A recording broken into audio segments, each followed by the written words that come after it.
ছাড়তে হবে ক্ষমতা, ঢাকায় আসছে জনতা। ছাড়তে হবে ক্ষমতা, ঢাকায় আসছে জনতা। যত দূরে যাও পাখি, দেখা হবে শেষ স্বাধীন আকাশটা শেখ মুজিবের। ছাড়তে হবে ক্ষমতা, ঢাকায় আসছে জনতা। সংগ্রামী ভাইয়েরা, আসসালামু আলাইকুম। আপনারা সবাই কেমন আছেন? আলহামদুলিল্লাহ, আমি ভালো আছি। শুধু আমি ভালো থাকলেই হবে না, গরিব দুঃখী মেহনতি মানুষের ভালো থাকতে হবে। যে গরিব দুঃখী মেহনতি মানুষ আওয়ামী লীগের পক্ষের শক্তি, যে গরিব দুঃখী মেহনতি মানুষ আওয়ামী লীগের এক একটা মিসাইল, এক একটা ড্রোন, যে গরিব দুঃখী মানুষ নৌকা প্রতীকের কাণ্ডারি, নৌকা প্রতীক ছাড়া তারা কোথাও ভোট দিবে না, দিবে না, দিবে না, দিবে না।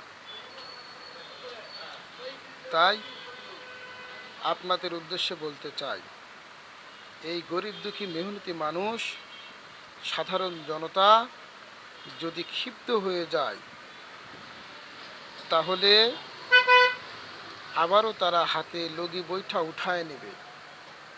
এই লগি বৈঠা উঠায় নেওয়ার আগে ডক্টর মোহাম্মদ ইউনূস এই দেশে একটা শান্তি স্থাপনা,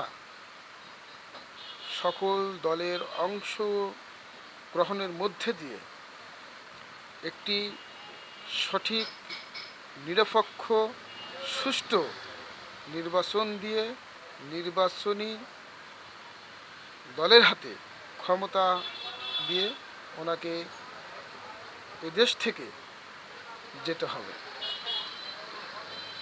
তা যদি না করে, তাহলে সাধারণ জনগণ, গরিব দুঃখী মেহনতি মানুষ ডক্টর মোহাম্মদ ইউনূসকে কখনো কোনো দিন মাফ করবে না। এটা আমার ব্যক্তিগত মত। এটা আমার ব্যক্তিগত মত। আপনারা দেখছেন বিভিন্ন জায়গায় আগের সরকার ভালো ছিল, আগের সরকার ভালো ছিল, আগের সরকার ভালো ছিল। আগের সরকার ভালো থাকবে না কেন ভাই? দুস্থ ভাতা দিয়েছে, বিধবা ভাতার কার্ড দিয়েছে, বয়স্ক ভাতার কার্ড দিয়েছে, মাতৃকালীন ভাতা দিয়েছে, যাদের ঘর নাই তাদেরকে ঘর করে দিয়েছে। তাই আওয়ামী লীগ ছাড়া সাধারণ জনগণ কাউকে ভাবতে পারে না, পারে না, পারে না। তাই আপনাদের কাছে আমার অনুরোধ, একটি নিরপেক্ষ নির্বাচন দিয়ে আপনারা সরকার থেকে হেঁটে যান। তাছাড়া আগামী দিনে কালো ঝড় আসতেছে। এই ঝড় হয়তো বা আপনারা থামাতে পারবেন না। এই ঝড় হয়তো বা আপনারা থামাতে পারবেন না। আবার দেশেতে গণ অভ্যুত্থান হবে।